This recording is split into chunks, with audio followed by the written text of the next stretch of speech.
Well, Mr. Ryan. Hello, how are you? Doing well. How are Thanks you? for having me. Let me stand up for that handshake. All right. All right, sir. I've got a few questions for you, just about your leadership style. Excellent. So first things first, can you tell me about your background a little bit? Sure, absolutely. I graduated Calvert Hall in 2006. I feel like that's where my leadership story. Well, you can go back a little bit more. But graduated here in 2006. Graduated from Salisbury in 2010 with a major in business management. Went on to kind of have a little bit of a frictional stage in my life in terms of trying to figure out what I wanted to do. Again, business management, you see I'm a teacher here now. And ended up kind of falling into a job with Mr. Blake's wife, believe it or not. She was a principal at a school and she hired me. Kind of took a leap of faith on me as a teacher, and just kind of moved on from there. So that's my background, is business background. I got a master's of business education from Notre Dame of Maryland. That was part of her hiring me as well, and through that path, I'm here at Calvert Hall today. Yeah, that's awesome. I mean, that kind of answers the next question. How did you get here to where you are now? But is there anything not just school related? Yeah, to get to where I am now, I think when I was in high school, I remember thinking to myself that I was interested in potentially teaching. Okay, but I also think that the world was kind of pulling me in a direction of it's all about making money, right? Yeah. So I had the influence of the world saying, money's where it's at. You should get into business. That's where the money is going to be. And it was just money, right? My father was a salesman, right, throughout his life. He's done very well for himself. I was lucky enough to have a stay-at-home mom, but I kind of wanted to follow in his footsteps.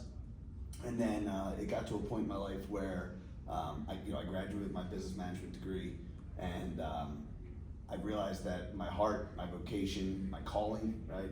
You could say it was divine, right, from God, was in teaching and coaching, right?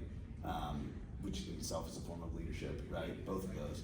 And I was lucky enough to have Miss Blake, right, Mr. Blake's wife, hire me to a position again. Took a huge leap of faith. And she had other candidates who were education majors, who had some student teaching experiences, and I was lucky enough to get a job with her at a middle school. And that path has brought me back to Calvert Hall, which I think once I got this job, I ultimately realized that this is kind of what I always wanted deep down, without, not at the surface level. Yeah. All right. So, what does leadership mean to you?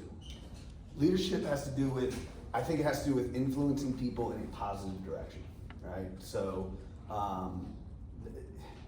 as a coach, I'm trying to influence the team, and everyone thinks that coaching is about winning games, right? And oftentimes, one of the sayings I've heard from the coaches at the school is, sometimes you have to lose games to win games later, right? So sometimes leadership can be backtracking, right? There has to be, and I'm sure that some of these are probably in other questions, but there needs to be accountability, right?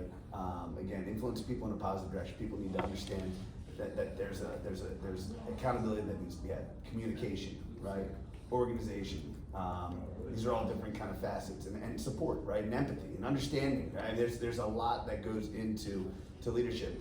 You could say charisma, right?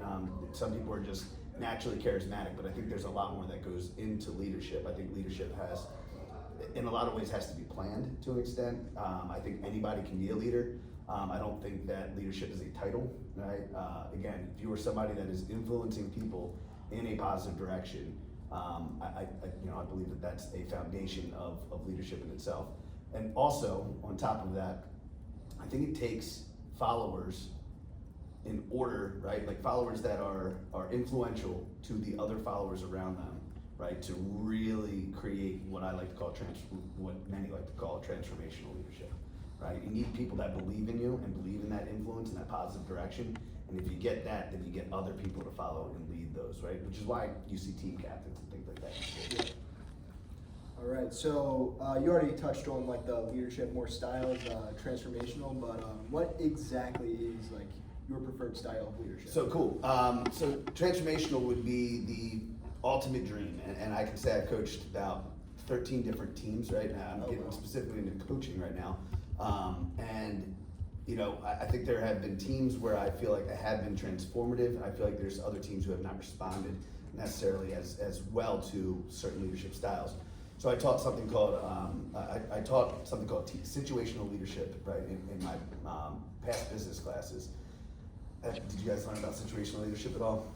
Yes, we did. We've touched on it. Yeah. Okay. So out of those, and I love that because you kind of have to know who you're leading, right? It's identifying who you're leading. And when it comes to teams, I've had teams that are extremely talented. I've had teams that are not very talented and kind of need to learn first, right? And you kind of have to identify where the people, that the followers are, right? Yeah. So out of all that, there's the coaching style in that, right? And that would be my favorite because there's a lot of support with that. And I think as a teacher and as a coach in a high school, right, there's support is needed, right? Like nobody here is a master at what they're doing. Right? That's why you're in school, right? Yeah. You're developing skills. So there's a level of support that's needed, a level of guidance that is needed as well. So it talks about the support factor, but then there's also the here's how it's done factor, right? So I think from my perspective, that's something I've grasped onto is the coaching style of situational leadership, and that has been just successful for me. All right, perfect. What are your strengths and your weaknesses as a leader? Cool. I think from the situational aspect, I think I've gotten, and again, these are things that you don't just fall into, right? You have to. I like having conversations with people about this, right?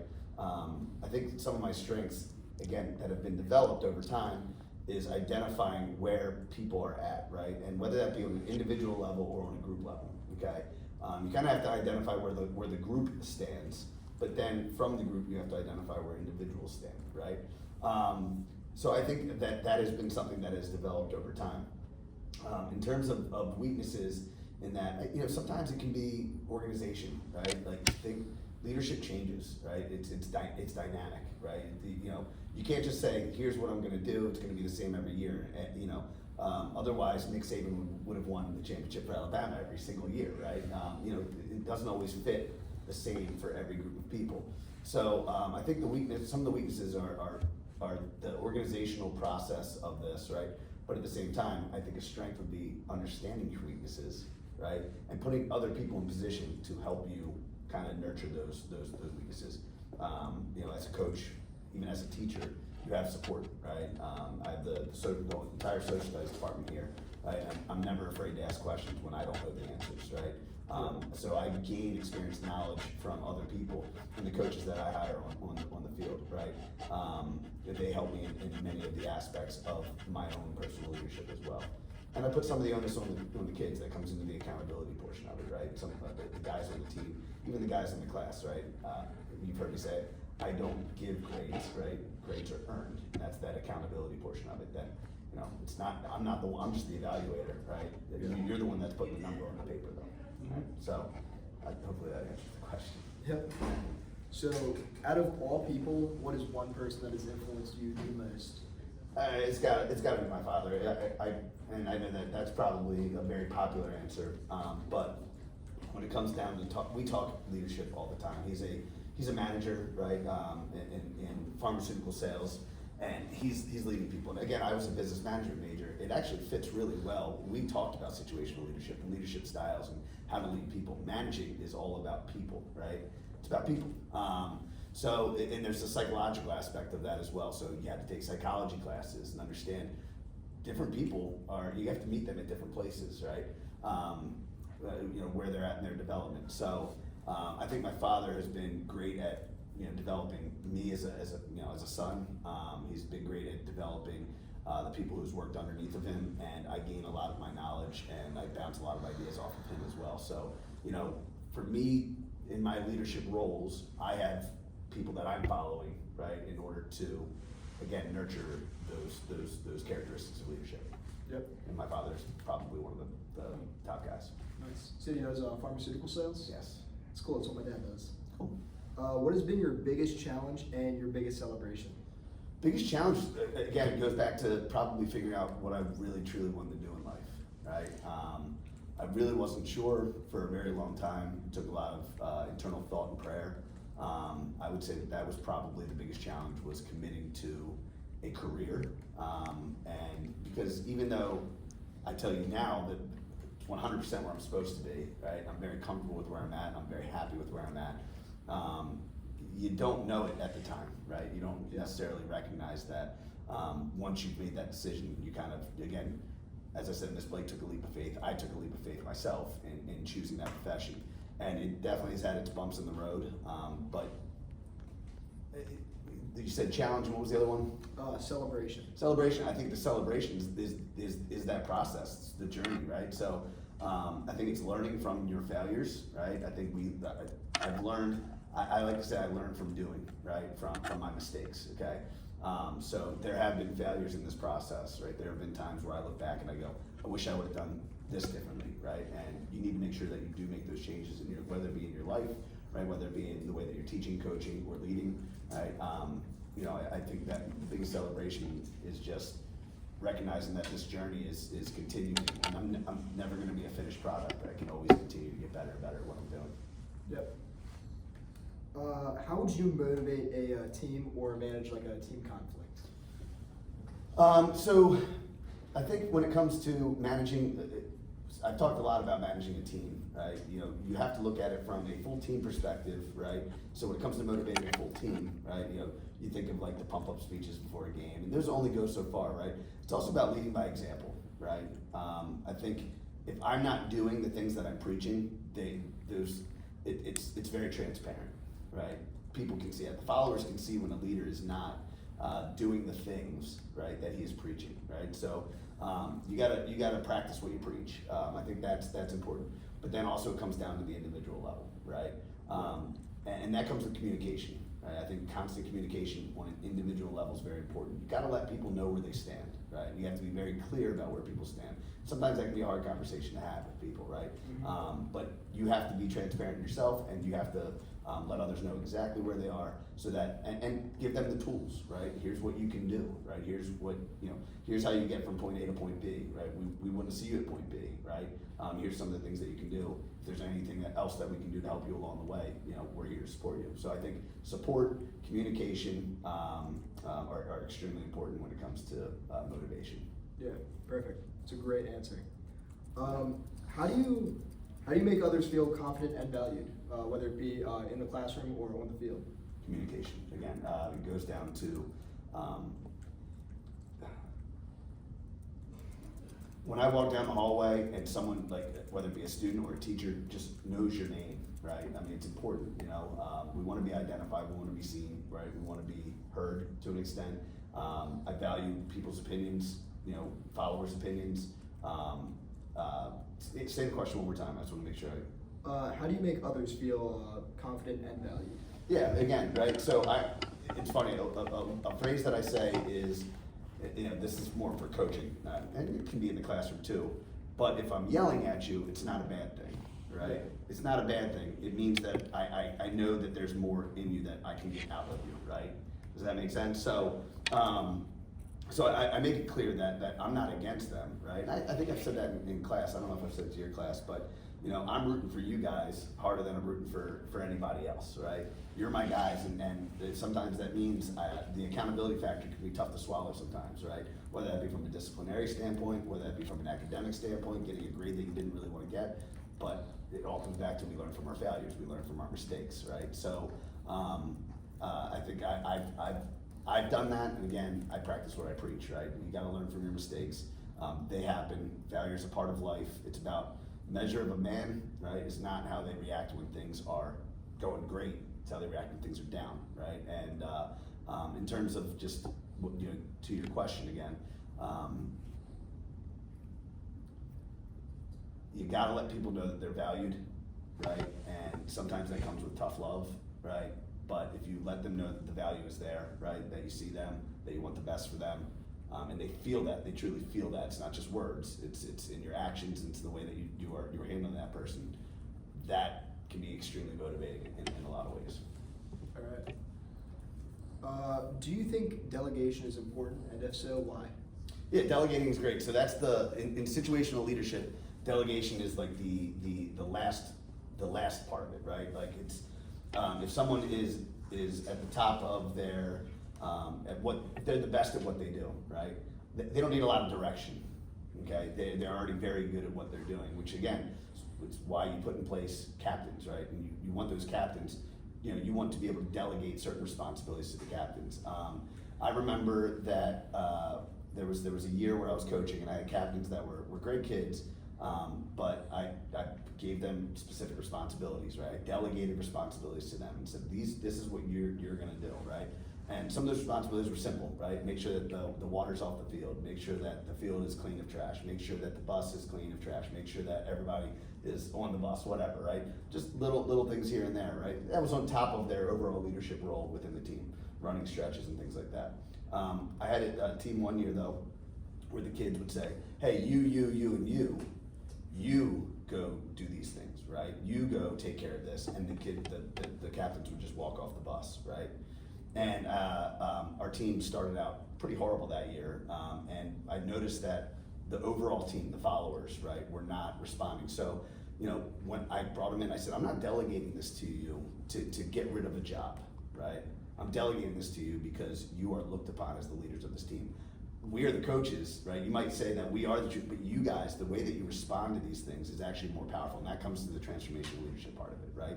So I let them know that the delegation is not me being, I could easily clean the bus if I wanted to. I could easily make sure that the field was clean, but I'm giving you that responsibility so that you can be a role model for the other guys. So what does that mean? It means being a servant leader, which is another type of leadership, right? Yeah. You don't need to point out 4 guys to do the thing, right? You delegate the task and then do it along with them. Yeah, right? leading by example. Leading by example. So I think once that happened, that team ended up winning a championship. It was pretty cool to see their growth over time. So I think delegating is very important, but you have to give the guys, you have to give those who you're delegating tasks to, right? You have to give them the tools to be successful in what they're doing. Yeah. All right, this is the third to last question. What advice would you give an aspiring leader? Advice I would give to an inspiring leader is it's not about a title. Right? It's not about a title. Anybody can be a leader. Again, as I brought it in the very beginning, it's influencing people in a positive direction, right? That's where it starts, right? If you want to influence people in a positive direction, there's a lot of ways to do that, okay? You can do it through words, right? You can do it through charisma, right? Charismatic leaders, right? You kind of have it naturally, right? Naturally gifted in speaking, and that's great. But it's I think mostly in the actions, right? It's in the things that you do. I will say a pretty cool accomplishment that I had here at Calvert was my senior year. I was Unsung Hero Award winner for the lacrosse team, right? What that means is I wasn't in the paper, they weren't really talking about me, but a lot of the things I was doing in between, right, were recognized by the coaching staff. That even though I wasn't maybe the most vocal leader out there, I was at every practice, I was at every workout, I was pushing guys to take it a step further without the C on my jersey, right?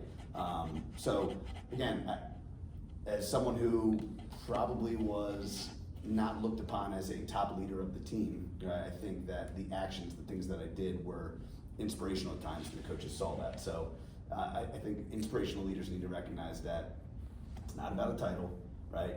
People are watching you, right? If you want to develop followers, right? Words only mean so much, right? You got to follow your words with action, and I said that to you already.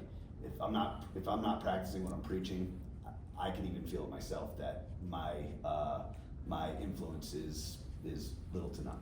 Yeah. Yeah, that makes perfect sense. That's a great piece of advice. This is the second to last question. What mistake have you made along your path that has helped you the most in the long run? 100%.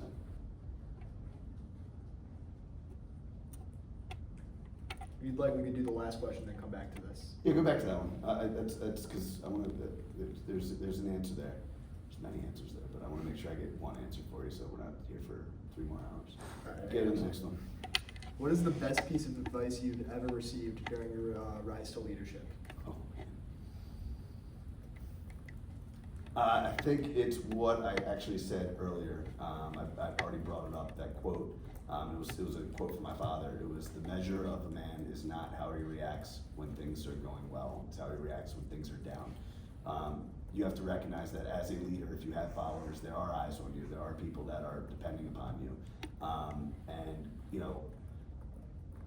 In a game, if I am losing my composure, right, those who are following are going to also lose their composure, right? So you know, when things are dicey, when things maybe aren't great, right, you still have to stick to the process. And I think that's really important, is making sure that you have a process, and you're sticking to that, right? You believe in it, you trust in it, right? And the others can see that you believe it, you trust in it, right? And if you train them in that process, then, you know, there's nothing that we can't overcome, right? And so I think that was probably the best advice I've ever gotten.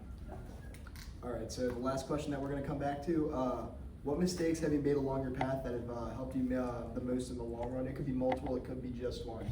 Yeah, I'll give you a good one. One of my goals this year, we have to write goals as a faculty every year. And I think this is my third year at Calvert Hall. I had been at Curley for the past 7 years prior to that. And I really had a place at Curley in terms of kind of where I stood. And, you know, the students knew who I was. I think coming into Calvert Hall, I was very focused on the academic side of things and not the people side of things, right? So I really think kind of my leadership took a hit there, right? And I think that was unfortunate, but it's also kind of the life of a teacher, right? Coming into a new school. It's not that I was teaching really new things, but it was a different curriculum. Accounting was new to me, right? So you're kind of building these things. You're so focused on the academic side of things, making things perfect. And I lost touch of the relationship part of teaching, the relationship part of coaching, right? And I don't think I got to know the guys in my classes as well as I should have, right? And if I don't know the guys in my class, how am I supposed to meet them than where they're at, right? So I think that this year, that goal was extremely intentional, right? In that if I develop relationships with students in the class, right? If I develop relationships with the players on the field, then I get to know them. I can meet them where they're at. I can give them the tools, the guidance, right? That is needed in order to be successful. Yeah. All right. Guess that's the end of the interview. Awesome. Thank you very much. Yep. Thank you so